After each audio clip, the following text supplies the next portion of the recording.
This episode is brought to you by the fabulous members of the You Run Podcast Network, all available at yourunpodcast.com. So if I solve it, do I get a prize? I do. You want to die tonight?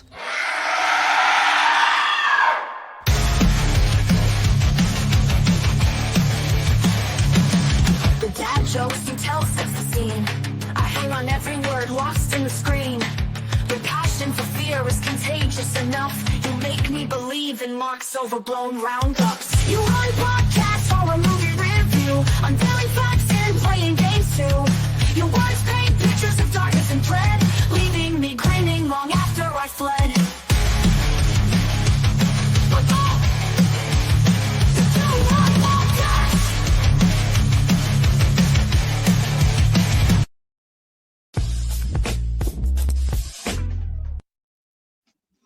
Many people... Everyone recognised that. You opened the episode We Came. I'm not even sorry. Hello, welcome to the You Run Podcast Horror Movie Review. My name is Scott. My name is Mark. And we are here to give you your weekly dose of podcasting where you choose the movies we talk about. Every movie we release a new episode. Every Monday Not tonight, man. Just take a breath and start again. Every Monday we release a new episode that contains a brief synopsis followed by a deeper look at what we liked and what we didn't like about the movie. We are a spoiler heavy show, so if you haven't seen the movie, maybe go and watch it and then come back and listen to what we have to say. After the main review, we bring you some facts and some stories about the production, followed by some interactive features and a game. This week, it's a kinky game. Yay! It's going to be very pun heavy this week, isn't it? I think it might be. There may be some puns in this episode. It's got that kind. It's anyone who's listened to the episodes like X that we done. It's going to be like that all over again. We're going to round. Everyone loves it. We're going to round the episode off with our final thoughts in a very Jerry Springer style way before hitting you with final scores and telling you what's coming next week. This week, we are on the Cenobite Express as we meet Riley, a recovering addict, and a questionable boyfriend as they steal a spooky puzzle box. Solving it unleashes a hell priest and their elegantly pierced pals who are less interested in board games and more in sensory overloading experiences. After her brother falls victim to the box, it's bondage party vibes. Riley and her friends have to navigate a gore-soaked obstacle course with a billionaire with buyer's remorse and a house that looks like it's straight out of 13 Ghosts. All before Riley has to choose a gift from the hell priest. It's going to be tough, though, because demonic giveaways tend to come with hidden fees and some chains attached. Today, we are looking at the 2022 reboot of Hellraiser. Ooh, kinky! I really like this movie. I'm going to get that straight out of the gate. I've liked it when it was released. I still like it now on this rewatch. I think it's one of the prettiest movies to watch. It's visually very, very impressive. Yeah, I don't hate it. I don't love it. I'm a big fan of the original. I love the original movie, and I also love the sequel to the original movie. I think Hellraiser 1 and 2 are a perfect pairing, and I love those movies. So I think it's a very high benchmark to reach in order to remake those. And it's not that I'm opposed to remakes in any stretch of the imagination. I welcome them with open arms, but I do feel, I don't know, there's just a certain level of charm about those first two movies that I feel this movie doesn't quite execute. I mean, visually, it's a stunning movie. The creature design of the Cenobites is absolutely fantastic. It's flawlessly executed in that sense. I just think there was a big misstep with the characters here. I wasn't on board with Riley. I didn't really care for the followings that she come with. The back half of the movie is far superior to the first half of the movie. But we'll get into that. Where do you want to start? I want to kick off with how much I love the look. So the look of this, I read the Clive Barker's Books of Blood, basically, is what this comes from. It's but Hellbound Heart, and the accuracy of this to the book in comparison to the Hellraiser movies from the 80s is exceptional. And if you're a fan of the books, there's no way you won't like this. Like, that's where I come when I sat down for this, and I was like, oh shit, yeah, they've ditched the leather. And I know lots of people went, oh, all the leather's gone. And I was like, that's great, because he's sticking closer to that book aesthetic. I don't think the leather would have worked in 2022 anyway, to be honest with you.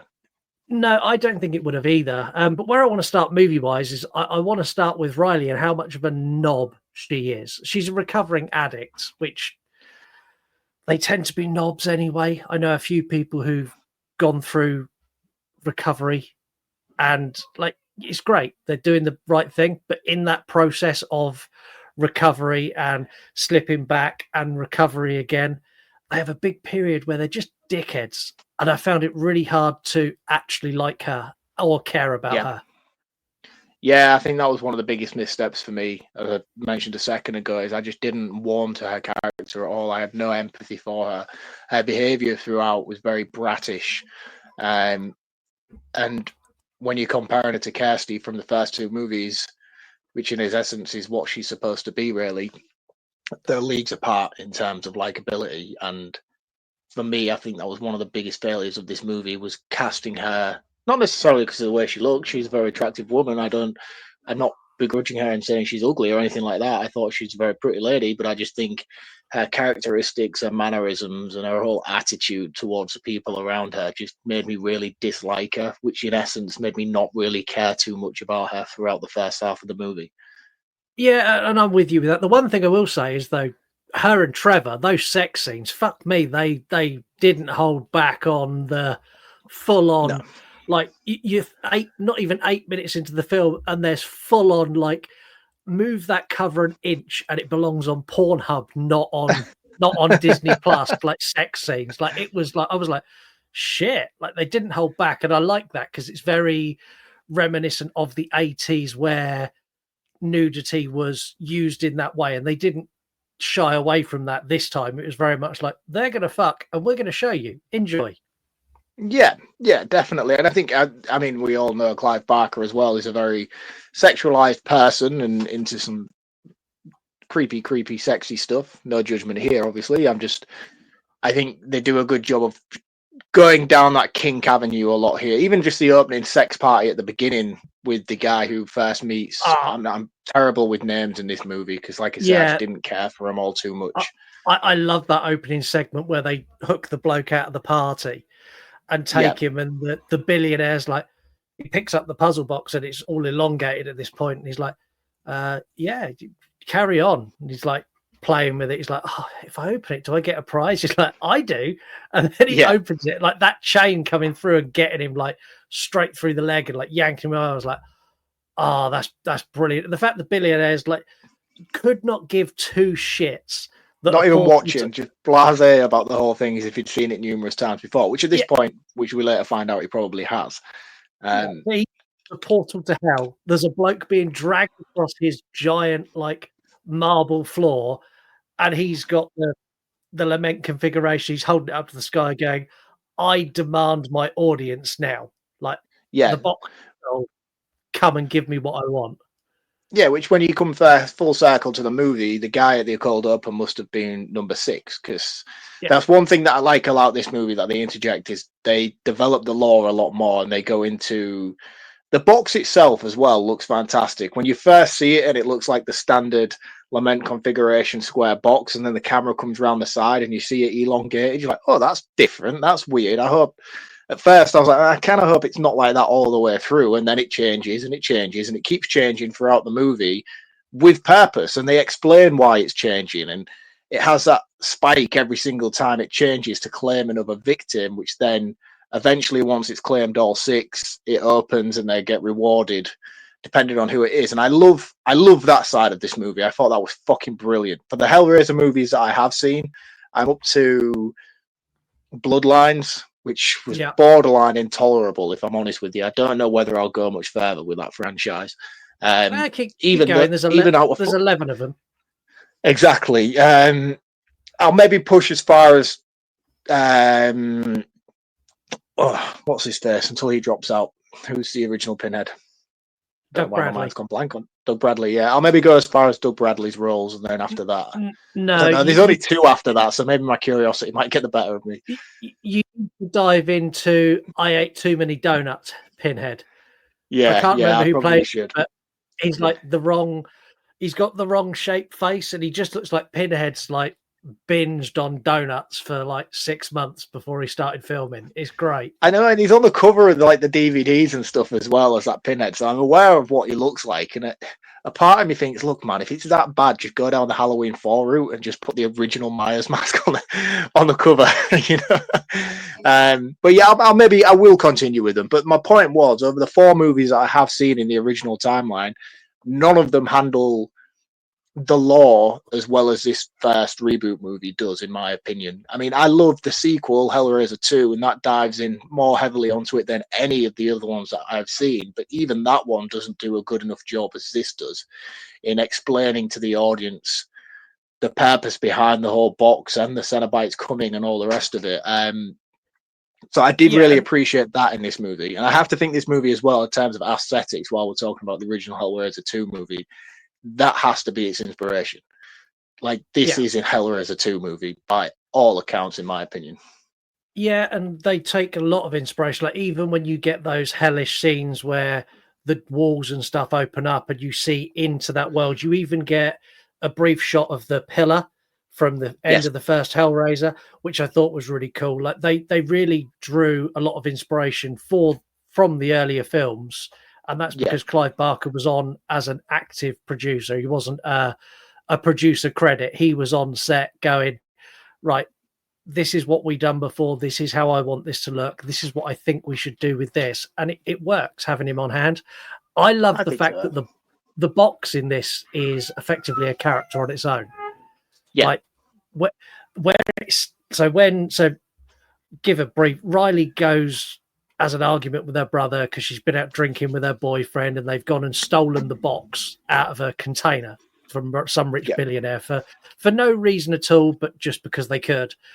And then her brother comes to find her after this fight. When the box sticks him through the hand, that looks so good. Like that. And it goes right through the palm of his hand. It's a clean cut. I was like, oh, mate, that looks awful. I mean, the thing is as well about the practical effects in this movie and the kills, the CGI, everything is pitch perfect in my opinion. And even the CGI, which is something I don't highly express my appreciation for very often. But it was only after the watch of this movie and how much I desperately wanted a sequel, because I do feel like one thing this movie would benefit from heavily is a sequel. 100%. I feel like there isn't enough substance in this first movie, even though we're glorifying how much substance there is in terms of lore building and stuff. I do feel a second movie would amplify the greatness of this one. If they give us a sequel, another 2-hour-long runtime, and everything sort of is fleshed out a little bit more, returning characters and all the rest of it, and they build a well-amplified lore and story within those 2 movies, I would probably come back to this and rank it a hell of a lot higher. Anyway, I'm massively digressing from my point. My point was I discovered that I forgot this didn't get a cinematic release, did it? This was just this was straight to Hulu. And I was like, holy shit, man, I'm watching this movie and I'm looking at how incredibly visual it is. And I'm like, shit, man, this is a straight to streaming horror movie. And it looks better than most of the shit we see in the cinemas these days when you're talking about your Conjurings and all the rest of them, and the graphics and everything else in this is just pitch perfect. Well, Hulu nailed, I think it was 2022 this came out. Hulu absolutely killed 2022 because they released this. Then 3 months later, they released Prey. Both straight to streaming, both straight to Hulu. Both arguably the best remakes of the last decade. Yeah. Like Hulu have just absolutely nailed this market down. And the way they've done that is by going, who made the originals? What do the fans want to see? Right, let's bring on the guy who made the originals. Let's listen to the fans and actually give them what they want, as opposed to doing what a lot of bigger studios do and go, yeah, fuck all those fans. They don't know what they want. We don't need the people who've done it before. Let's bring in a new team and brainstorm and do something cool and edgy, and they fuck it up every time. Exactly. It's a really fine line to have to walk between, because you get the it's a double-edged sword where you get those kind of you get the kind of creators where they just so heavily dump on nostalgia and callbacks and throwbacks, which Alien Romulus was very much on the verge of doing. But then you get this side of it where they take everything that everybody wants and everything that everybody appreciated from that first movie and give us it again in a way that it's almost better, but definitely not, but almost better. I'm going to say Jamie Clayton as Hell Priest. I prefer to Doug Bradley as Pinhead. I think she is a more intimidating character because of the way she is, because she is very softly spoken. She's very calm. She's very almost pleasant. And I find that a lot more unsettling than that big booming, you opened the box, we came. I find her portrayal a lot more creepy. Like the bit where she gets the girl, that one of the girls who gets stuck by the box, and she gets her with all the chains, and she sort of hangs her up, and fucking the chains bend her, so she's like bent right over backwards, and she walks over to her so calm, and she's like, what do you wish for? She's like, I wish for release. She's going, oh no, we've got so many sensations to show you, and you're going to feel all of them before we give you what you want. And I was like, oh, that's just so, it's so evil that it's brilliant. Yeah, I mean, I disagree with what you're saying regarding Doug Bradley. I think he's definitely a superior Pinhead out of the two of them. And I think if you take how incredible Jamie Clayton looks in this movie and put all the prosthetics and everything that's on her and take those and put them onto the 80s movie Doug Bradley, I think the conversation would be very different. I think her performance is massively amplified by how fantastic the costume design is this time around for the Cenobites. I think all of them look fantastic. I didn't have a single bad thing or a poor comment to make regarding how they all looked. I love the one who's got the sort of her throat cut open and then flapped over her head like a hood. She looks fucking awesome. Yeah, they're really, really cool. And I think that's the thing. I think there's so many cool Cenobites here that give us a sequel and flesh out more of them, because we can't grumble and be like, we don't see enough of them in this movie. I think you see like freaking 3 minutes of them in the first film. So it's like, it's one of those things where I remember where the David Gordon Green Halloween movies came out and everyone was like, oh, in the last Halloween Ends movie, Michael Myers is only on screen for like 8 minutes. It's like the first movie he's on screen for like 4 minutes of the total runtime. And it's like, pick and choose your battles, guys. You know, you're telling me the original is the best movie you've ever seen and then complaining that he's not in this one enough, but he's in this one more than he was in the original. And I think that's the case for this one here.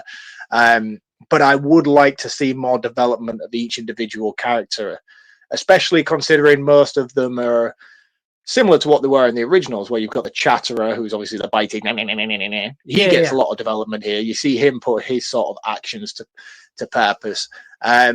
But I think like some of the other characters, which look really cool, like the guy who had like the flat face and no head, and it was just sort of looked like a pancake head. I was like, oh man, that's awesome. I'd love to see him do something. He looks like he's been like run over by a truck in Looney Tunes land.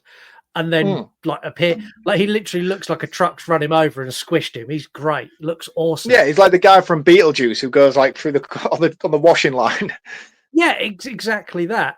And he's really cool. I like the one that looks like the obviously you're not a Lord of the Rings fan, but the guy in the Two Towers who goes running through with the grenade and then blows up the hole to get everybody in. Yeah, there's the one that looks like that. And I'm like, oh, he's really cool. And then at the end of the movie, you see them all gathering in the courtyard, and it looks like there's about 7 or 8 of them, but only 3 of them actually come into the main mansion. I'm like, oh, let me see what the rest of them look like. You all look fantastic, and I want to see more of it. Yeah, and one thing I think they've done very well here is the way they used the Cenobites. So as the story progresses, obviously, Riley, they're not taking Riley. We find out why later. But every time someone takes the box, Riley sees them. And we don't see a lot of them when they take these people down. We get glimpses and we see a bit here and a bit there, and they're introduced slowly. And it's not until they get to the house from 13 Ghosts, which I think looks cool. We'll talk about that in a minute. It's pretty early on When they- that though, man, because I was really surprised on Yeah. this rewatch. It was like 50 minutes in on a 2-hour movie. I was like, I'm sure this was like the last 20 minutes of the film, but no, you get there pretty early on in this film. Yeah, and like when they get there and they kind of work out roughly what's going on, they know that the box opens a dimension to another world, and they're trying to find Riley's brother. And when you get all of the Cenobites just rock up, and they don't come in, they don't do anything, they just stand outside and wait. Like that is like, oh, you're so fucked. I think I actually said you're so fucked when I watched this one. They all just like pulled up outside and went, yeah, we're here. Especially the bit where they chase the guy and like they pin them against that grate, that fence. Yeah, the chatterer. Oh, mate, like that. That's a cool scene. I would have punched him without a doubt. I do like that. But the thing is as well that I really like, again, it's not glorifying Jamie Clayton's performance. I think this is more down to the writing than anything else, is how when she meets her on the bridge later on and she's like, you know, she's going to throw the lament configuration into the water. And she's like, no, don't do it.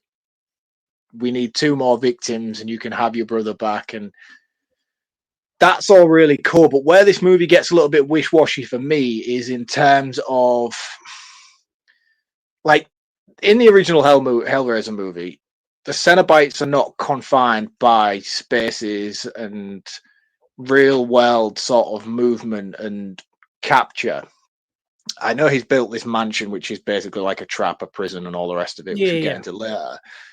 But it just loses me a bit with like the flashbacks and the dream sequences that she's seeing her brother, and it's like, that's fine. I can digest that if you can show me that it's the Cenobites giving her this vision, or she has some sort of connection from touching the box or being the one that first started the sequence in the box, so she's able to connect with those on the other side. Or is it real or is it not real, or is it just in her imagination? Like, I just needed more clarification on those sides of the story in order to make everything that was happening a little bit more cohesive, in my opinion. Because it's not that I didn't like it and I didn't buy into it, and I thought those scenes were fantastic. It just wasn't fully fleshed out enough for me to be like, but why? Why is that happening, and how is that happening? I think it's very much implied that it is a link because she touched the box. It's implied, but they don't expressly say it. Like, I read it as she started the sequence.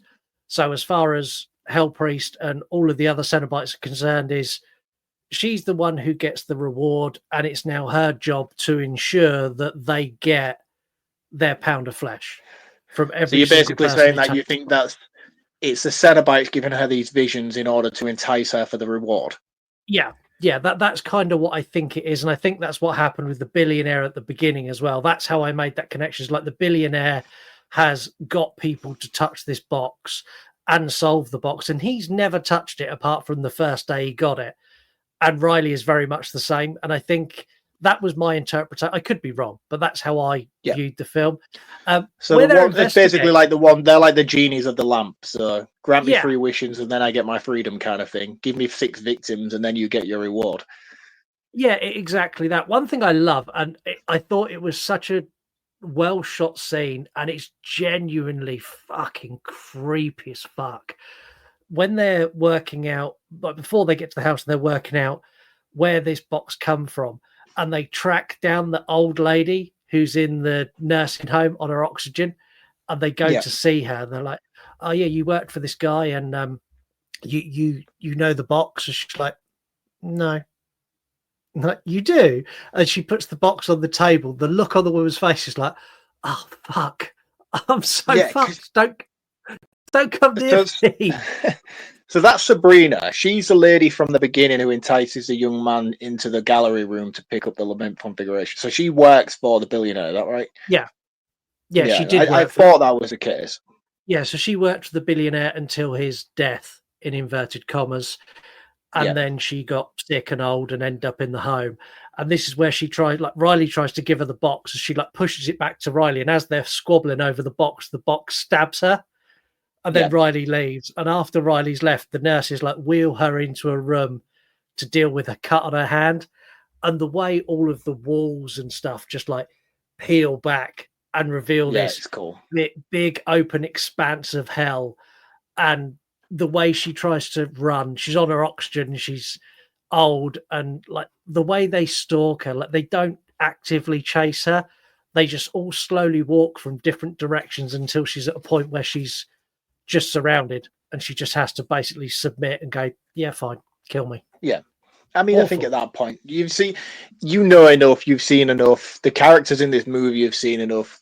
Every time they try to run, I'm like, Trevor says the most poignant thing at the end, and he's like to her brother's boyfriend, he's like, mate, just give it up. Just like, it's over. What are you doing? Why are you trying to escape? I mean, thankfully enough for him, it wasn't. But in that case, Trevor, I was like, yeah, Trevor's right, and he's got a point. You know, you can't escape this.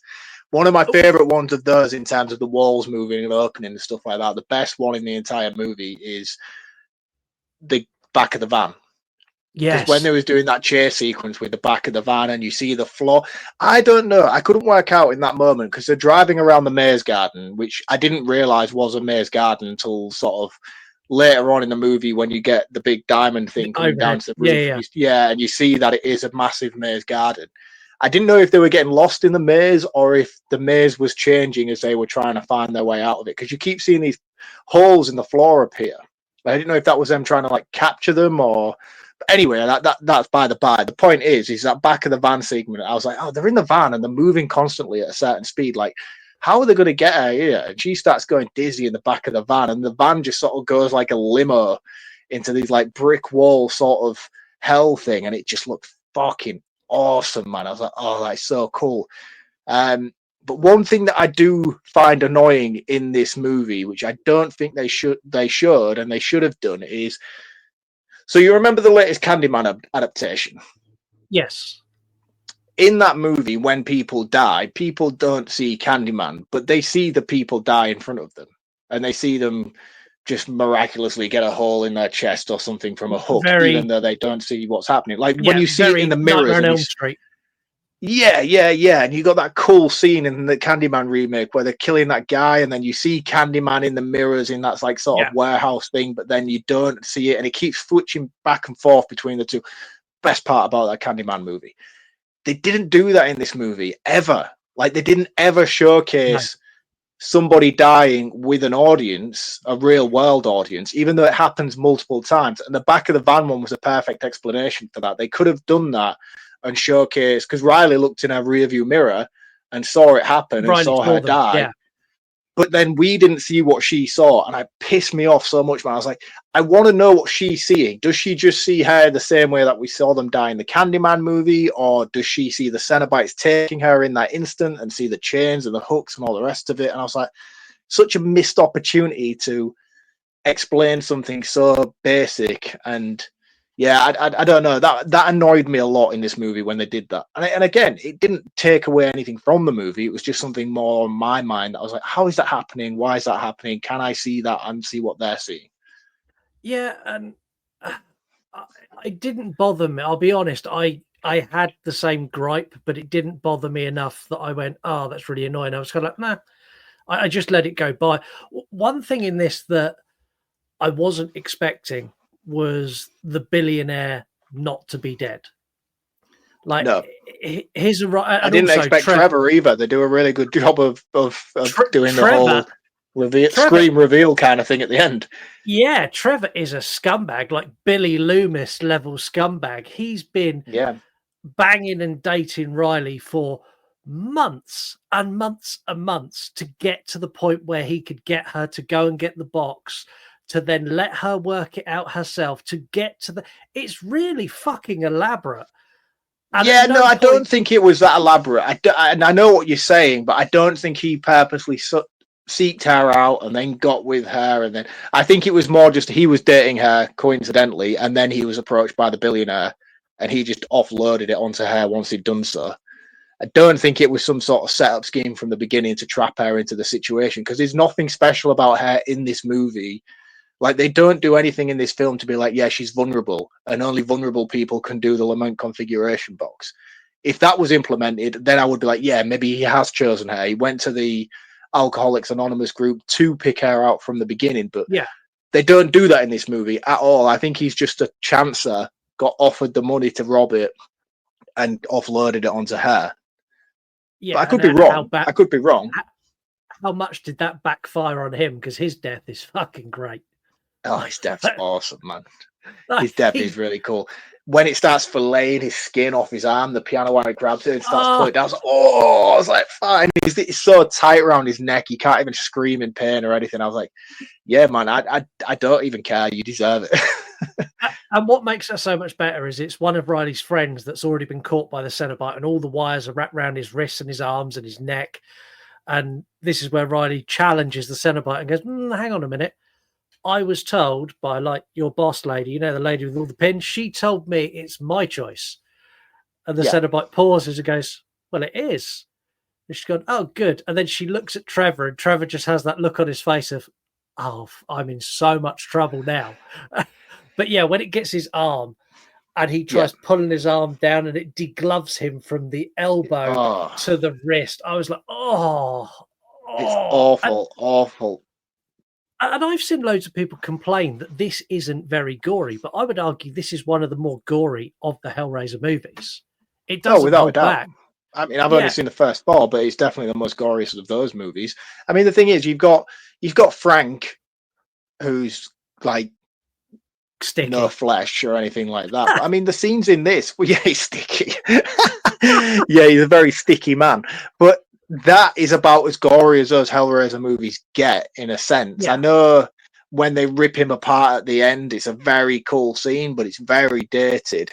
Here, the practical effects, like that scene where she has that vision of her brother and she runs over and hugs him and puts her hands on his back and all his back's missing, and it's fucking gross, man. And even just the best one for me was the regeneration of the billionaire at the end, where his contraption falls out and then all his spine starts rebuilding and his skin starts rebuilding. I'm like, that looks fucking incredible, man. And the pain on his face as it's all happening was just so well done. He's a really good actor as well. I don't know who he is, but I thought his performance was really good. That device he's got in his chest and his explanation, he's like, he basically, he got his wish, and his wish was to feel everything. It was pleasure, wasn't it? Yeah, it was pleasure. Yeah, it was sensations that he hadn't felt before. So they put this device on his chest that goes right through him, and then all of his tendons and all of his nerves are linked through this device. And every 3 minutes, these cogs turn and yank on all of his nerves and tendons, making like every single part of his body feel excruciating pain. I'd want to die. Like that would be and even he does, which I think is fucking awesome when he finally has his confrontation with Pinhead at the end, or the priestess as it's known in this movie, the Hell Priestess. When he has the confrontation with her, and he's like, I just don't want it. I don't want it anymore. Just kill me. Just let me die. I'm done. I can't take this anymore.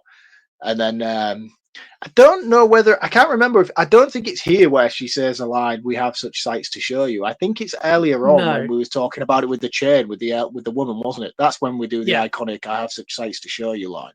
Yeah. Which, again, I think she nailed perfectly. It sounded really cool. It wasn't so on the nose either. No, I think a lot of the nods they'd done in this were very subtle. So they drop in a couple of lines. I think Trevor says one of the lines that Pinhead says, her brother does, and I think her friend, who gets absolutely fucked by Pinhead with the chains and like that gets the pin like shoved in her, like that one, she says a line as well. Yeah. Oh, mate. That one thing I want to ask about the pins is like, because the pins in this, all of them have the pins, like the opal capped pins, and again, it's like they have a purpose, they have a meaning. Like, give me a sequel and show me more. Well, exactly that. The line that she hits the guy with when he's saying, I want this gone, like, fuck your gifts, I don't want anything, get this out of me. Her line is brilliant. It's like, sorry, no refunds. We do exchanges, though, is basically what she says. Like, we can't give you your money back. Once you've started down this path, you're like in. It's like an You can Apple only phone go further contract. down the road. Yeah. Yeah, it's like We when can you buy an upgrade Apple you, but phone. we can't downgrade you. Exactly that. You can't leave. You can only get an upgrade now. And he basically says that he wants like anything. It's like, how about power? He's like, do you know what? That's a good deal. And this is where he gets sort of sucked up into the sky. The face off between sort of the Cenobites and this, I think this last section where everyone's kind of running around and they'd like got Cenobites trapped in the magical doors of the magical palace that only trap Cenobites. Like, I find this bit a little bit Scooby-Doo-ish. Yeah, I mean, but it has a purpose, though. I mean, they're all. I mean, before he has his bargain with Pinhead at the end, they're all trapped, and his bargaining chip was, "This house is a prison. I've caught you here." It's the whole Laurie Strode thing from the end of Halloween 18. It's like, I've caught you here. Until I get what I want, you're all going to stay here, and you're not going anywhere. He's basically imprisoned them all in individual cells, and it's like, until I get this out of me, and until I get my life back, you're all staying here. But thankfully enough, Riley unlocks the switches, lets them all in, and that's when he basically has to have that final showdown. I know what you're saying regarding the Scooby-Doo aspect of it, but for me, I think this is the best part of the movie. I didn't begrudge anything that happened here. I liked the way that it all played out, and I think it all flowed very naturally and very well to a big enough climax that I wasn't underwhelmed in any way by it. Most of the time with these kind of movies, you get that kind of defeat of the villains kind of thing, but you don't get that here. Nobody's defeated, nobody's won, everybody loses in this movie. Yeah, I think what's clever about this is when everyone's done their sacrifice and everyone's been stuck by the box, and Riley's left with the box, and it's Riley and Hellpriest. It's like, choose your reward. And Riley's like, I don't want anything at all, like absolutely nothing. It's like, then you've chosen. And you can see like the actress who plays Riley done this really well. The look of no, I didn't pick anything. Like that look of sheer terror in just that split second before Hellpriest goes. But even the conversation from the Hellpriest, and she's like, you've chosen a life of regret, a life of knowing everything you've done here has been for nothing, something you will have to live with for the rest of your life. And I was like, oh, now that is the fucking coldest burn I've ever fucking seen in my life. Like, you've basically just told her you've caused all this death and all this misery, and you're going to walk away with nothing from it, and you have to live with that for the rest of your life. Yeah, that is a fitting punishment enough. Yeah, you've chosen the lament configuration, and we'll get into it when we do facts, but I like the fact that each configuration represents something else, and each configuration is a very unique punishment linked to that configuration of how they die. We'll talk about it in facts, but I thought that was really cool. End credit scene, the transformation of the billionaire. He's going to be the guy from 2, isn't he? He's going to be the one who's attached to the giant the doctor kind of thing that you get at the end of the sequel. Yeah, I think when we do get a sequel, because we will get a sequel for this, they're still but I don't think we will. I saw there was an update at the end of 2024 from the director and the producer that it is in production, but it's going slowly. Yeah, I'll be really, really surprised, man. I hope it happens. I feel like this movie warrants it and it deserves it. I just think at this point, I'll be surprised if it happens. Yeah, well, we'll see. If it does, I'm sure we'll cover it. But yeah, this transformation is brilliant. Like the tearing of his flesh from his body is god awful. Yeah, it's really, really good. It's always one of the things that always had me curious. I know we get to see the transformation of Pinhead in, I think it's part 3, because they do quite a lot of flashback stuff in that That's movie. where they flash back to when he's in the army. In the army and stuff, and you do kind of get to see Pinhead's transformation. It's nowhere near as cool as this, and it has nowhere near the impact or explanation as to how it's happening or why it's happening. I really, really liked this end credit sequence. I thought it was awesome. I just don't feel like his I don't know if it was a complete transformation that we witnessed, if that was his final state, or if we just saw a snippet of the beginning of his transformation. But the overall look of him, I was a bit underwhelmed by, considering how great all the other Cenobites looked in the movie. I was like, oh, you could have made him look so much more cooler. All they really did was just ripped his cheeks and then pulled a few bits of flesh off his shins. And I was like, he could look better than that. Yeah, and they ripped his knob off as well. They did rip his knob off. That did make me go, what'd you do that for? Like, don't do that. Yeah, I'll be honest. Like, there's not a lot to this movie. It's a very for a movie that's very, very complicated in its overall premise. It's a very straightforward A to B. Girl gets box. 6 people touch box and die. Cenobites rock up. She decides to take nothing for everything that happened. The end. That's pretty much this movie in a nutshell. It is, and I think the biggest problem with it in terms of dissecting it on a podcast is this is a remake. So probably 100% of the people, if at least I would say 100% or at least 99% of the people who are listening to this show right now are horror fans. And if you're a horror fan, you've seen a Hellraiser movie, which means me and Scott dissecting what a Cenobite is and who a Cenobite is and where they come from and what they are and what the purpose of a Cenobite is doesn't make intriguing listening, considering you've been talking about it for the past 30, 40 years being a Hellraiser fan. You were one step away from buttered sausage. You're like, what is a Cenobite? Where do they come from? How do I eat them? But that's my point, though. And I think that's one thing that we always struggle with when we're talking about remakes, is because we have to try and talk about the things that are different and make the story change and what they did right and what they did wrong. But in essence, the through line is the same. And talking about it over and over again is something that many podcasts have done a million times over when talking about the original or the 11 movies that came after it. So it's like, there's only so much you can say about this movie without sounding tiresome, because everybody knows what a Hellraiser movie is and everybody knows the purpose of these characters, give or take a few minor changes here. And I think that's what makes talking about this movie a little bit harder than it should be. Which then begs the question, should we go into your recommended account of the week? Let's wrap it there, man. Okay, let's give you a soundbite. Stewie, Daddy's just going to take the iPad into the bathroom, okay? He took my Etch-a-Sketch. Siri, show me busty Latinas. Busty Latinas. Can somebody reset the Wi-Fi? Man, I haven't watched Family Guy in years. Is that show still on? Yeah, that shows that is one of my favorite scenes in all of Family Guy. It's fucking. I think Stewie is by far the greatest animated character of all time, just for how dry and just brilliant character. Are the new episodes any good?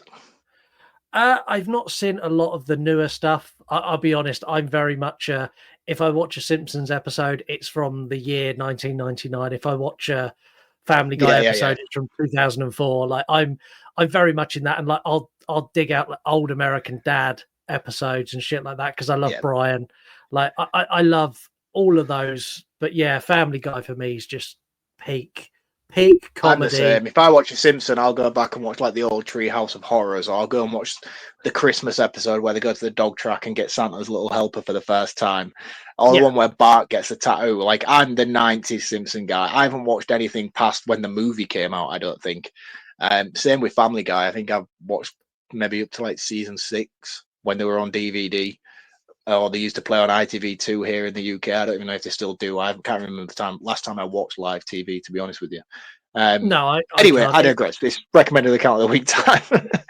it is. Coming day and night. So this week's recommended account of the week is filth_cult_rewind. Filth Cult Rewind is a retro filth enthusiast, splatter and B-movie horror freak, and supporting all independent films. I brought this one to attention this week because I feel like I've been doing a lot of stuff that's not really, they're horror centric, but in terms of like generalized horror stuff where you can go and it's a movie based account is my point. I've been doing stuff with everything horror related other than really movie related accounts, whereas this one shares reels of scenes from gory splatterfest movies of yesteryear. It's a great account, especially, again, it's one of those accounts where you just randomly come across one of their reels and you're like, ooh, that's a really cool kill scene. What movie is that from? And then you'll go and seek that movie out. So I think it's a good account to have in your arsenal on Instagram when you're doom scrolling late at night, because it certainly popped up a fair few movies for me where I'm like, oh, I want to check that out. So go and check them out at filth_cult_rewind on Instagram. Spiral swirly thing.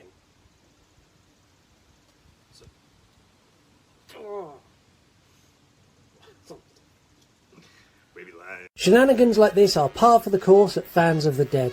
Whether it's reviewing a brand new horror movie every single month or taking you on a deep dive tangent into something related to the horror world, Fans of the Dead is the place to go for fun, entertainment and laughter. It's part of that family, like, you know, not wanting to be. Kind of his fault. And he's kind of saying, like, stay on the road, stay safe.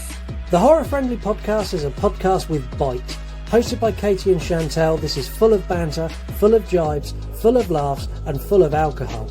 And bad language. This show literally has everything you could possibly desire as a horror fan. For these and many other entertaining shows, head over to yourunpodcast.com. Check them out today. So make sure you go and show the recommended account of the week some love. Mark spends literally minutes choosing these. No, just joking aside, Mark puts a lot of work into the recommended account of the week and finding. I'll be honest with you, I don't. I really don't. You do, because you find cool and different accounts each week, and he does it to make your Instagram viewing more pleasurable. So do go and show them some love. Also go to yourunpodcast.com, where you can find all the incredible members of the You Run Podcast Network, all of their shows. You'll also find links to our shows and our socials and our shop, where you can buy cool merchandise. You can wear it to a work meeting or to visit your nan. You can't do that with any of our shirts, but well, you could, but I don't think your nan would like it if you rocked up in a I'm more kinky than a Cenobite t-shirt. But hey, if you don't want to go to our website, it's a little bit weird, but fine, I'll allow it. You can go and follow us at You Run Podcast on all social medias. We're pretty much everywhere. If you follow us on Instagram, that's where you can vote for episodes. It's also where you can follow my wonderful co-host. He's VHS from the Crypts. If visuals of old VHS tapes get you off, that's your thing. Or reviews from the Crypt, if deep dive descriptions of B-movie trash ignite your inner desire, Mark 100% has you covered there. Don't forget, you can share your opinions on the show and on episodes that we cover, and our opinions of movies or us as a whole at yourunpodcast@gmail.com, or you can send us a voicemail DM on X or Instagram, or record a TikTok, tag us in it, and we'll drop that into the episode as well. We would love for you to support the show. There's lots of ways you can do it. You can share an episode with a friend, really simple. Share it to your story, repost it, whatever. Leave us a 5-star review on Apple or Spotify. This really helps us go up in the charts and lets more people find us. You can comment on an episode on Spotify or on YouTube, or you can visit our merch shop at yourunpodcast.com and put some money back into the show. And coming soon, our Patreon. Finally, after all these years, we're going to get a Patreon, because me and Mark are so intent. Here comes the money. Here we go. Money talk. Here comes the money.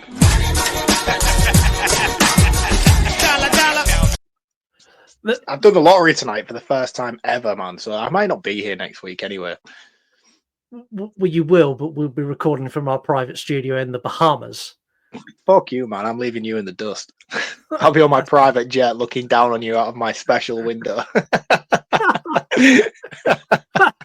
To be fair, if you're on a plane, you will get a special window. It'll be the one you can lick. Anyway, if you do sign up to our Patreon, you'll get early access to episodes. You'll also get episodes completely ad-free, so you won't listen to any of this.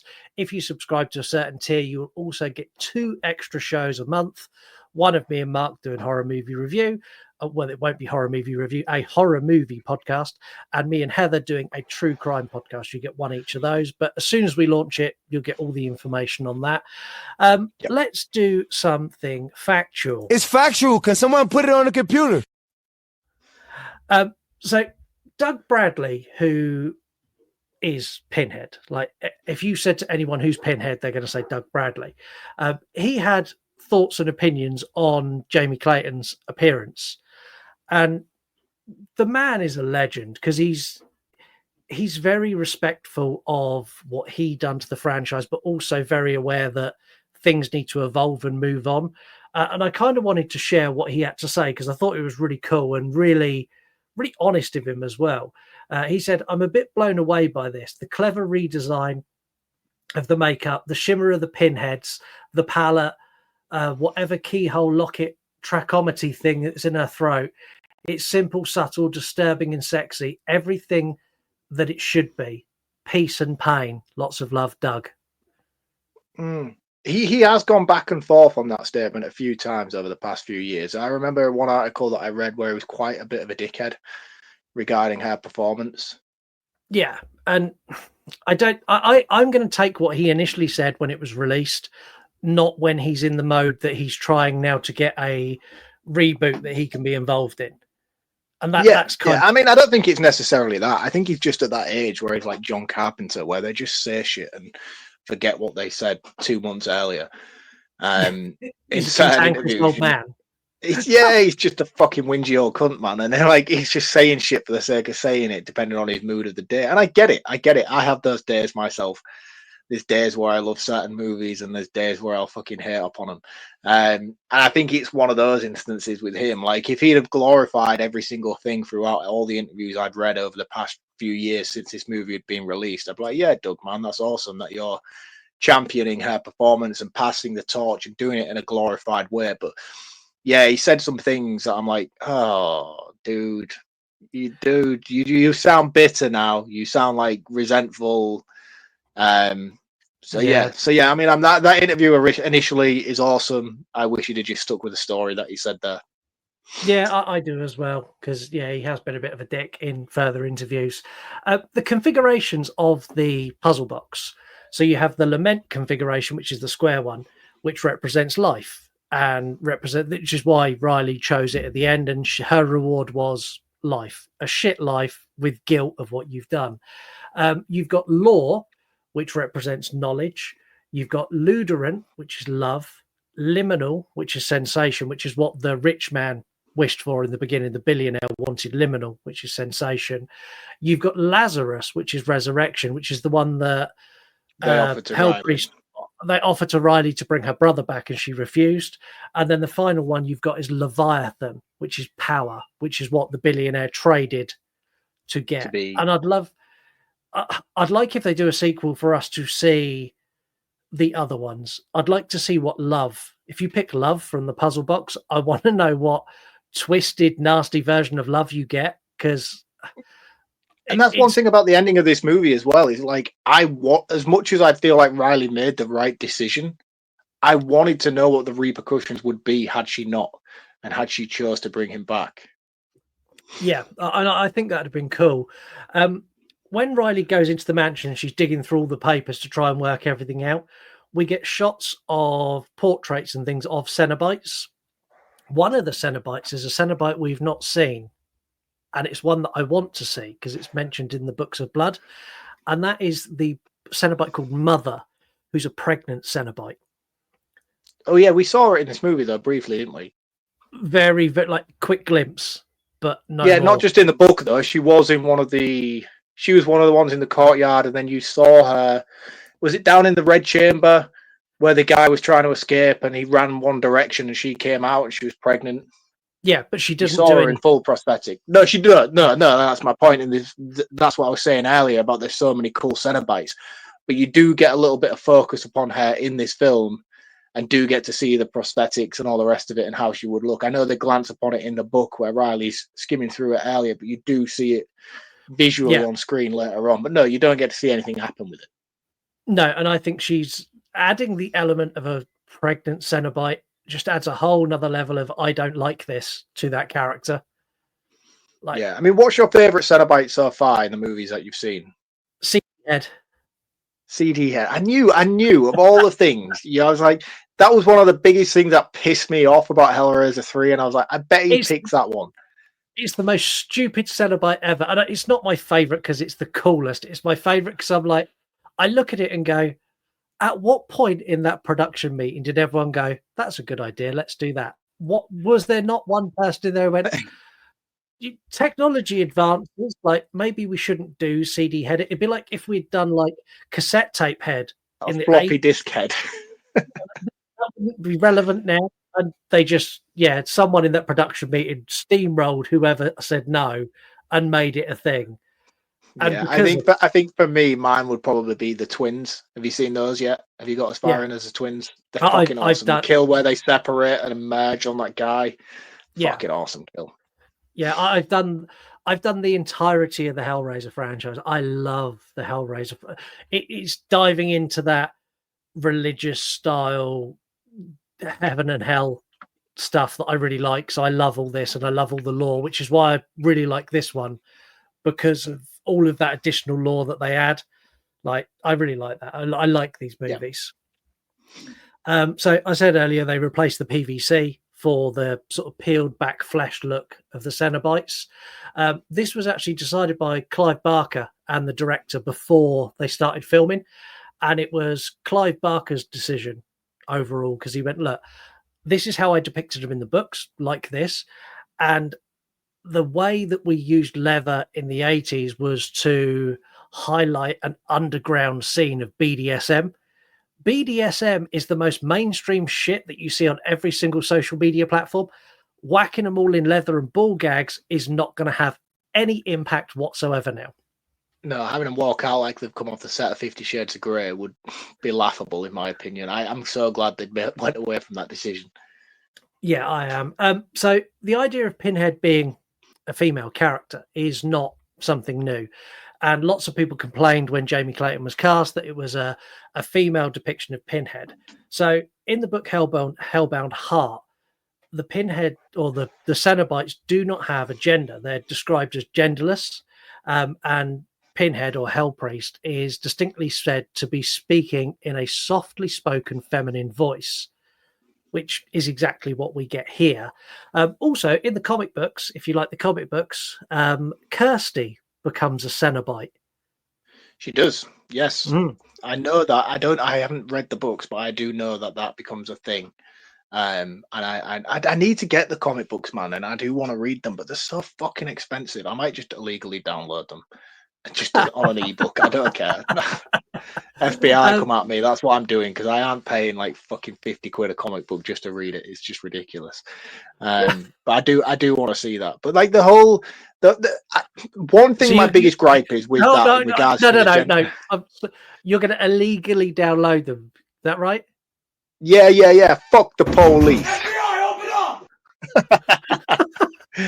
Oh, mate, honestly, I tell you now, if you guys went on my computer hard drive, every movie I watch for this podcast is illegally downloaded. I don't care. I'm airing it right now. Do you know what? It's so hard, though, man, because most of the shit I want to watch is not on streaming.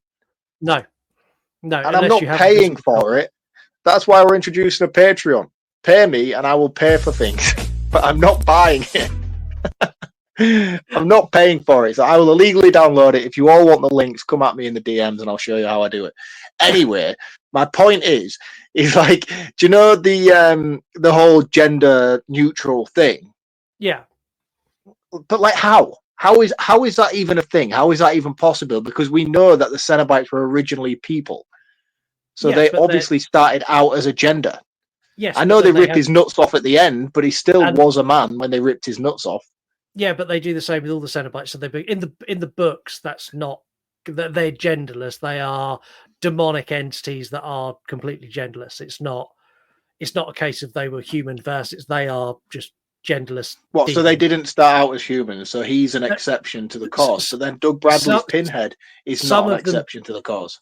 Yeah. So some of them did. The books are. You need to read the books to fully grasp it. I can't sit and explain it because we'll have to do another podcast to go through it. I'm just basing this on movie lore, and everything that I've seen in movie lore, they've all started out as people and been turned to Cenobites. Therefore, they were either male or female to start with. Yeah. Well, the Gasp Cenobite. So this is the one who, like I said, looks really cool. So this is the skin of her throat being cut. And did you notice that her throat looked like something after it had been like cut? A vagina. Deliberate design to look like a vagina. And the reason they done this is because they wanted it to be similar to the Cenobite from Hellraiser 2, which had the same thing on the throat and then the cat.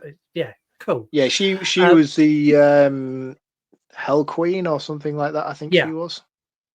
Yeah, that's it. This is the first Hellraiser movie to have a female Pinhead. In the original novella, Clive Barker described the Hell Priest as genderless. Also, in the novel, they go down the route of that she would be very seductive to both male and female. Like in the novella, she was a temptress. Yeah. Less demonic entity coming to get you, more if you do this for me, you can have this. There was a lot more of promising of stuff, which they don't do in this. They do a little bit in this, but in none of the other movies, there's never we'll give you a reward for all the shit you've done for us. They just don't do that. No, and that's one thing that I really like that was implied here, is the whole siren aspect of it. Yeah. We've got some voicemails. Let's start with Dave. This come after Jaws 2, this message. This is directly aimed at you, and I want to see if you can guess what Dave's talking about. Holy shit. That was the funniest thing I've ever witnessed in my entire life. Oh, thank you, Mark. No. The thing is, do you know what's the most worrying thing about this podcast, right? We come in here, we sup beers, we have a good laugh, we have a good jolly, especially sometimes if we're doing double episodes like back to back, the beers flow through from the first episode onto the second. I say a lot of shit. Yeah. Like I'm riddled with anxiety every Monday morning when an episode comes out. I'm like, oh, fuck, what have I done this week? Because 9 times out of 10, my inbox is flooded with, dude, why did you say that? Yeah. And the Jaws 2 episode is no exception, I'll be honest with you. I vaguely remember my very, very poor David Attenborough impression. And that's about as far as my knowledge goes from that episode. That is what that's from. That was Dave's, because he messaged me that, and I messaged him back, which bit Mark was gold for this entire episode. He's like, David Attenborough, I choked. Like, I was laughing so hard when he'd done his Attenboroughs. And then even Jim from Jim's Retro Emporium said it sounded like a cross between, who was it, Louis Spence and someone else. It was very, very good. It was great. It was great. The thing is, that episode was a good episode, man. We were on fire on Jaws 2. Yeah, it hit our top 10 of the year in 24 hours. Like, just shot past. And it's all because people went on, like I said earlier, share the episodes. It helps us out. Everyone went on and went, fucking hell, Mark's impression of this. Oh, did you see Scott sounds like Mr. Tumble? Like, and then people were like, Scott sounds like Mr. Tumble. Mark sounds like David Attenborough. I need to listen. I got a message going, I've seen 3 people say that Mark done a David Attenborough impression. I was listening tomorrow, but I'm now listening now because I have to hear it. Yeah, man, the power of social media, guys. There you go. There's evidence for you alone. If anything matters, share it on your stories. People will check it out. We will be eternally grateful for it too. Who else did we get? Just about finished with the Jaws 2 episode. I will go ahead and be negative Nancy and be like, I don't like Jaws. I don't really even care for the franchise. The first one is the only one that I would even watch or rewatch. I think I've only seen up to 3, part 3, but I didn't get into them because, like, sharks, like, fuck those sharks. For real. Like, I'm not going in the ocean. They're not going to fucking eat my kneecaps. I don't think so. So I get the appeal, but it's not very scary. The first movie is so boring to me because it's kind of like Friday the 13th, the original. You're waiting, and then you finally see the shark, and then you're like, okay, bye. You know what? It's not that scary. Anyways, sometimes people build shit up in their head, and I think they want to make something a bigger deal than it is. Which leads me into my next talking point. Blippi shitting on someone. That's gross. I mean, 10 out of 10, don't be dookie on anybody. Unless, I mean, that's your kink. I don't know. That's your thing. But you go ahead and do that. Don't tell me about it. But after reading more about it, because I finally found like a little small article about it, yeah, like he did it. But have you guys ever watched an episode of Jackass? Yeah. They do stuff probably questionably worse than that. They smash their dingers and stuff. They staple their butt cheeks together. They stick, I think one of them stuck a toy car up his asshole. Come on now. I mean, I get it. Blippi is for the children demographic and Jackass is not. But at the same time, Blippi, he got that money. Y'all, he got that Blippi money. All that shit gone. Nobody even knows. And first of all, he's not even Blippi anymore. Because somebody else took over his role and he cashed out, bitch. Like at the casino, he cashed out. Anyway, that was all I wanted to say for now. I'm so glad you played my messages. Although I never remember that I leave a message and then all of a sudden it's like, Wednesday Wine and Horrors tagged in this post. And I'm like, okay, go off. Okay, that's all I have to say. Hope you guys are having a swell Monday. Bye. I'm gonna move past the Blippi stuff because I feel like we need to end it now because I don't care enough about Blippi to keep going on about it. No, but I am blown away by the fact that Heather has said the reveal of Jaws has made her go, meh. If I put a great white shark in your bathtub and you just saw it because it was there, you just like, I'll just get in and take a shower next to it. In her bathtub. Well, she does live in Texas. Everything's bigger in Texas. So, maybe you know what I mean, though. You know, like, well, she lives in Texas. In her swimming pool in her garden. You would not be like, oh yeah, I'll just do some laps next to this great white shark. It's not intimidating anymore because I've seen it. Yeah, well, I'm going to let you fight that battle. For the first time in a long time, we just simply asked people what they think of this movie. This was a quite a divisive movie when it was released. And I wanted to get the general feel of people out in the world. We got loads of response. I've picked some of the best. I've tried to give an even-ish spread. Lumberjay Reviews. This is Jay from the Girl and the Gay podcast. First Hellraiser I've seen. I loved it. Jamie was great as Hell Priest, and I'd love to see a sequel. Yeah, me too. Where's Paul Photo? More clever punishments than before. But I was surprised they didn't go harder on the gore. Overall, really happy with it. I mentioned this earlier. Loads of people said about the lack of gore in this. This movie's gory as hell. I thought so. I think people are spoiled these days. Yeah, I agree. Charlie Steeds, loved it. Need a sequel ASAP. Stevie X Miranda, Hellraiser, the original is my favourite film, so I was super hesitant before viewing the remake. The remake is a good film, so much better than I expected. I feel like it's an alternative universe version of the lore of Hellraiser. Terrorific Lady, this is how a remake or reimagining should be. It done its own thing, expanded on the lore while being as faithful as it could to what came before. Yeah, I agree with that as well. And finally, to give some real balance, OGES Quad. Oh no, OG Squad 410. Kids these days, honestly. Yeah, they went simply with garbage. Wasn't even scary. I disagree. I think the thing is as well, when you try and dissect a movie these days based on scariness, it's very difficult. Like, that was the kind of thing that I did when I was like 16, 17. You know, when I was watching horror movies, like, oh, I wasn't scared. Like, I don't expect to be scared by a horror movie anymore. Like, I don't go into a horror film thinking, oh, I hope this one scares me, because that's not why I'm going there. I'm just going for a unique and twisted tale on something that's out of the norm. So I don't know if I can stand by that statement that he's just said there. Or she's just said that. And the thing is, like, when I do find a horror movie that does scare me or does creep me out, and it does still happen, there are still movies that will get me like that. When I find one, it's such a treat and such a reward. It's like, I've waded through 300 movies of generic bullshit to finally get to something that's made me go, fuck, this is awful. And I now need to check all the doors before I go to sleep. And I think that's one of the things for me that makes horror so good, is it is difficult to find those movies. They're not every movie will scare you.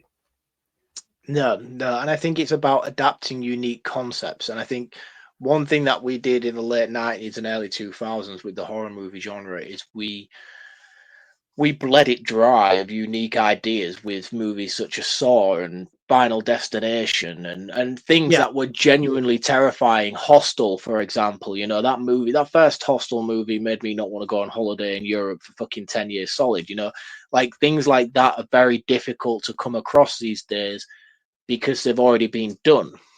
You know, back in the 80s and 90s, it was either possession movies, hell themed stuff, creature features, or a slasher. We went through that era in the late 90s and early 2000s where we started adapting real world horror situations. And it was terrifying. And I don't know whether that was just because of the age I was at the time of watching those movies. But for me, I went through a big period of my life being fucking shit scared of real world events because of horror. But we seem to have gone full circle now, and we're highlighting ourselves back on the slasher era and things like that. So who knows? Maybe in the next 5 years we might start. I think AI is one of those things that's probably come the closest to being a terrifying horror concept that hasn't been done very well as of yet, in my opinion. I think they've done stuff with the Megan things which are quite comical and borderline mocking and all the rest of it. But I think for me, there needs to be an AI-based movie that genuinely terrifies, and I think it's capable of being done, and that's one of the movies that I think should be concentrated on at the moment. It's already been made. It's called Terminator 1 and 2. Yeah, yes. All right, those movies are fucking fantastic, but what I mean is like a modern day. Yeah, there was modern day version. That's the kind of thing that I think, or even like social media. I know there's been a few attempts at that in recent years, but I feel like Deadstream was great. No, it wasn't even that. Cam was the one that got me the closest. Cam on Netflix, that was the one that I was like, holy shit, where it was like the Spree was good, but it didn't do what Cam did, where they did the whole identity theft thing. Yeah. That was fucking brilliant. And I think when you have such intelligent TV series like Black Mirror, that each individual episode is so fucking terrifying, man. It's hard to then not steal ideas from that show in order to be relevant with scary concepts. Have you watched any of the new series yet? I haven't. It's one of those that I'm just waiting for the time where I can binge it, because once I start, I'll just be on it. And I've been on Dexter. I finished Dexter, guys. I finally done my full 8-season run of Dexter, so I've got a break from that. I want to watch New Blood again, but I'm going to wait till Resurrection, sort of a couple of weeks away. I'm going to do New Blood again and then roll straight into Resurrection. Yeah. The new season, there's an episode in that which is all about, I won't give it away, but all about a chip that's implanted, and then like subscription services that go with that, and like people running ads out of their mouth. It's really, really cool. And it's one of the best uses of how technology could affect you through things like Elon Musk's chip. It's really, really cool. So yeah, that's awesome. What was the USS Callister sequel like? I didn't think it was. That was the one that I was most hyped for. Yeah, everyone I saw online is like, this is the best episode ever. I'm like, did you watch the first episode and the second episode? Because they were fucking amazing. How is this the one that you've gone with? But see, I really liked USS Callister on I think it was a couple of seasons ago, that episode. I thought that was fucking brilliant. So that's one of the ones that I'm most hyped for to watch this season. Should we play a game? Yeah. Hey, shirt, dork. Right. I teased a kinky game, and it's not the first time we've played a kinky game. We've played That's Not My Porno more times than I could count. We could have done that again, but I didn't want to. I wanted to do something different. We've also had Mark guess kinks by the name of the kink and what that kink was, which was very funny, but I didn't want to do that again. So today we're going a different route, and we're going to do a game of Would You Rather, which is going to give us an insight that I don't know if I want into Mark's kinks. Oh, fuck. This is going to put me on some sort of register. I don't know if I want to do this. Well, we'll see how you go. So, first one, would you rather spend a dirty weekend away with Hell Priest or Syl from Species? Ooh, neither of those have a good outcome, do they? I'm going to go with Syl. I see. I'm going with Hell Priest. Like, I'm in for a bit of whips and chains. I think that's more interesting than being killed and eaten at the end of it. Nah, Natasha Hendricks, man. That's yeah, Syl, definitely. Would you rather be tied up and whipped, or tie someone else up and whip them? Is it all about whips this week? No. It's not. They change as we go through. I would rather be whipped. I think I'm not one for dishing out punishment. So yeah, I think I'd rather be the whipped than the whipper. Okay. Would you rather be pegged by your wife or pegged by a stranger? Oh.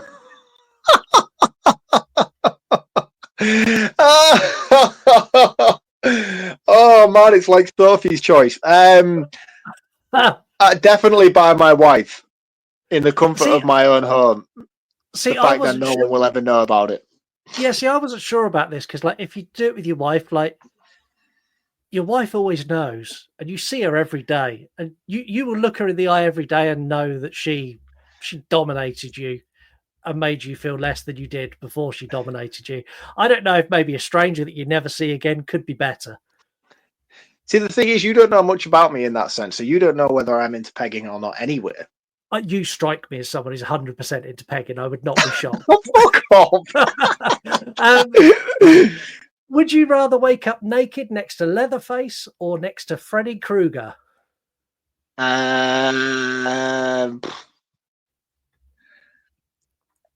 Freddy Krueger. I think I would have more of an intelligent conversation with him in the morning than I would Leatherface.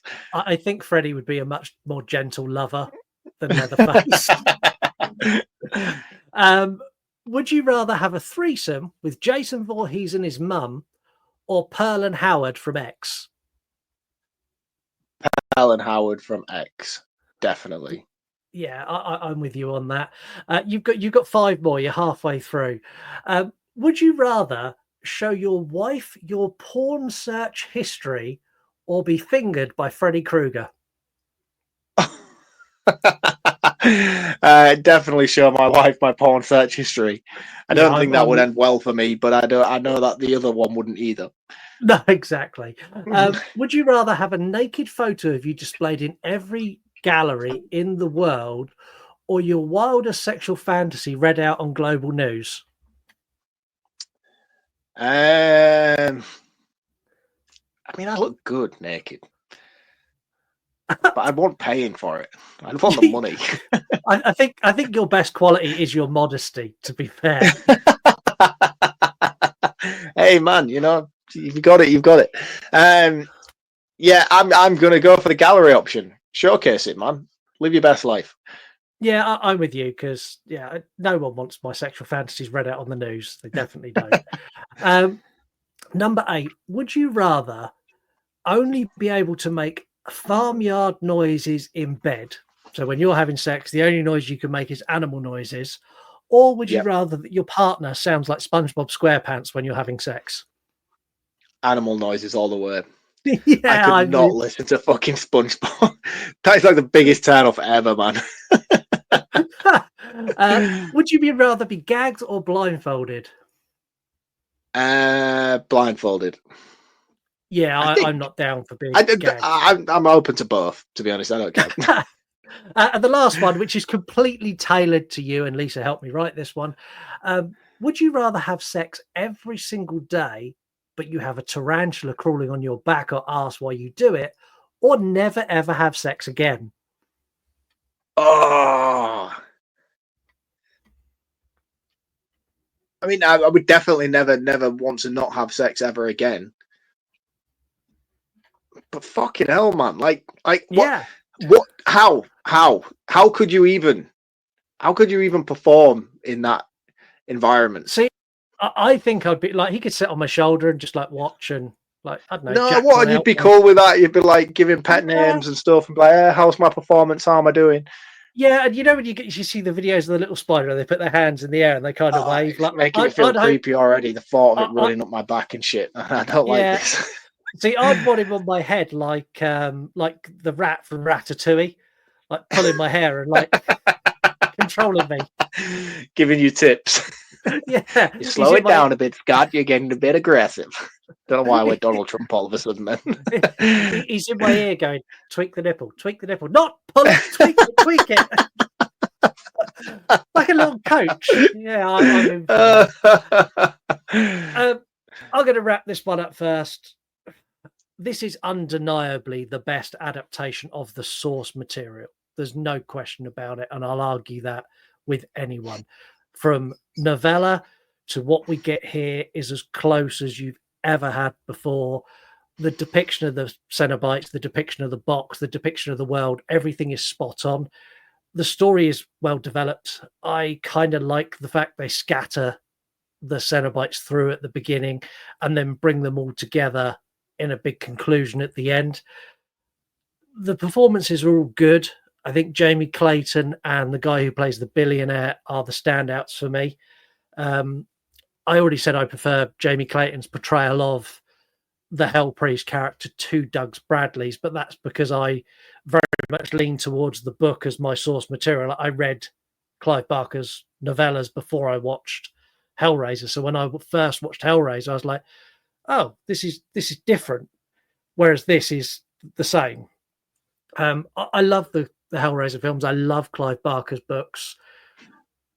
I think this film has some pacing issues. I think you could probably tighten this up, bring it down to an hour 40 and still have a really cohesive movie. I think for me, this sits up there with remakes like the 2003 Texas Chainsaw Massacre. Like this is on that level of how well they've done. It's not perfect, but it's pretty much there. I'm going to give it a 4.8 out of 5. Ooh, that is fucking high, man. I really. That's like 0.2 away from a perfect movie. I adore this movie. I think it is so well put together. I think it's so well linked to the novellas. I think this movie kind of like, if I could describe what I want in a Hellraiser movie, it is exactly this, but a little bit shorter. Like this is a perfect Hellraiser movie for me. Yeah, I mean, I'm going to start off by saying, in terms of pacing issues, I don't think there was an issue with pacing. I think the narrative flowed very naturally and consistently throughout. I think you have that initial build-up in the beginning that sort of sets a tone, sets a pace. Character introductions are fleshed out very, very well. I feel like the only reason that it feels so overrun and overdrawn out and feels like it drags is because of the poor writing for Riley's character. The moments you're spending with her so intensely at the beginning of this film feel wasted because you're not invested in her character. Had somebody been better written and better cast for this role, those opening segments would have felt more compelling and more interesting to me. So I don't think the pacing in the script is necessarily off. I just think the casting department let this initial opening of the movie down. And that's not to take away from Riley, whatever the actress's name is, as being a bad actress, because I don't think she is. I think she did the best she could do with what she was given in terms of the script. Along for the rest of the cast, I have no issues with anybody. My biggest gripe about it was the fact that Trevor looked like Joey Essex. And even that, it didn't bother me too much throughout this entire movie. I didn't notice it, and now you've said it. I'm never going to... You've just fucking ruined this movie forever for me. Apologies, but yeah, check out the Euron podcast for an incoming reel about Joey Essex and Trevor from the Hellraiser movie. But yeah, I mean, I think for me, visually, this movie is fantastic. It looks incredible. It's one of the best looking Hellraiser movies we've ever seen in our lifetime. I think the lore building and character developments, especially regarding the Cenobites, is fucking awesome. It just made me want more. It just left me feeling unfulfilled because it was, and that's not a fault of the movie. That's a fault of me wanting more from it, me wanting to know more. But that's because they do such a good job here of setting it up that you want to be more involved in it. You want to find out where it's going to go and what this means and what that means and what the trinket on her neck means. It's like, I need to know these things. Give me some more information. And that's a really good sign of a good movie, that you want to know more. Exactly. And I think like those are the elements for me that I'm like, yes, give this movie a sequel, because flesh this out more. Give me the answers to the questions that I need, and I will come back to this and I will give it a lot higher score than I'm going to give it today. I think the direction is perfect. Considering this is a straight to streaming movie, I think it looks better than most that we get in the cinema. I think it's an outstanding horror movie and an outstanding adaptation of the original Hellraiser ideology that we've come to know and love. I'm not going to dive too much into the comic book lore because I don't know too much about the comic book lore. And that's one thing that always gets my back up regarding people's, oh, well, that's not true to the story, and oh, that's not how. It's like 90% of the population know the lore of the Hellraiser franchise based on the movies. All right. Yeah. So we're coming in here watching the films and then watching this remake. We're not bothered what Clive Barker wrote in the Books of Blood, because only 20% of the audience who are sat here have read those books. They're here because they've seen the Doug Bradley movies. So all the trolls on the internet going out and doing whatever they do, it pisses me off from time to time when we get a movie like this, where people are like, yeah, that's not true to the source material. I'm sure when Kubrick did The Shining, he dealt with a lot of backlash on a similar sort of thing. Oh, it's not the same as the book. Apart from that's different because that was the first adaptation of it. So the only not backlash quite he the got point I'm trying to get to. The only backlash he got was from Stephen King, who went, "What the fuck have you done to the end of my book, you dickhead?" Well, yeah, but Stephen King can't write an ending to save his life anyway. We all know that. This is true. But yeah, no, I mean, for me, I really like this movie. I liked it a lot. I hated it on my first initial watch, and I was really begrudging doing this episode because I just knew I was going to shit all over it. And then thankfully enough, that wasn't the case. I enjoyed this rewatch a hell of a lot more than I did the first initial watch. And I think that was based upon how much me and you hyped it up on the show when it was coming out. It was like a big build up for us. We was like, oh, the new Hellraiser a couple of weeks. Oh, the Hellraiser coming out this week. And it was back when we were doing news. Exactly, yeah. And we spoke about Hellraiser pretty much every week up until its release. And when it finally came, I was underwhelmed by it. And watching it this time around, the underwhelming feelings I had is not because of the movie itself. It's because of the stuff that I want to know more about. And that's not the fault of the movie. That's more a fault of the production companies not giving us more in terms of a sequel, because I'm sure when they wrote this movie, it's like, yeah, we'll deal with that in the next one, or we'll deal with that in the next one, you know, and they never got it, and they still haven't got it nearly 3 years later. Well, nearly 4 years later, and it's a shame, man. It's a shame because Prey is only just getting, like, there's only just another Predator movie coming, and Prey come out the same year, so that gap for Hulu is kind of works. Like Predator comes out end of this year, and that's made by the Hulu as well.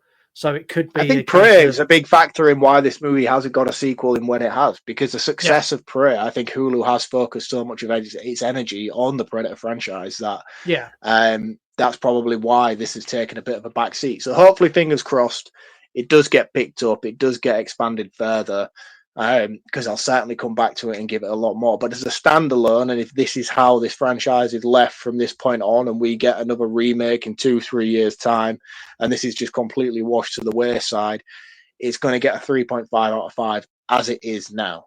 If we get that sequel, I will certainly come back on that sequel episode, because it will definitely be covered on this show, and I will revisit my score for this movie based on the developments that come from the second movie. Yeah, and I think that's fair. And I think it's a fair score, and I think it's time. The bunny back in the box. We'll call this one a wrap. That's it for another week. Next week, we're back with a fun-packed episode featuring a movie that, for the first time in a long time, I 100% know me and Mark are going to completely agree on. There's going to be no arguments. We're both going to have fun. We're both going to love it.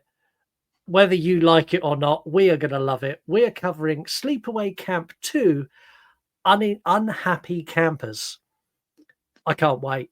I'm honestly pumped for that episode. So pumped for that episode. I'm saying nothing until the episode. It's going to be wild, and you all need to be there for it. Yeah. So until then, don't open the box. Have a wonderful week, and we'll catch you all next time. See you all later. Cheers, guys. See you next week. And I can't find the outro music. Where's the fucking outro music? There it is. Bye. You want to die tonight?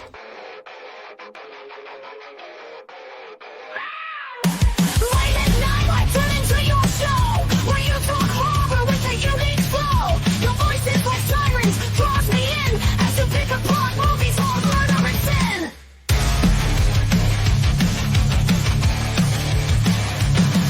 The dad joke as you tell sets the scene. I hang on every word lost in the screen. Your passion for fear is contagious enough. You make me believe in Mark's overblown roundups. You run podcasts or a movie review, unveiling facts and playing games too. Your words paint pictures of darkness and dread.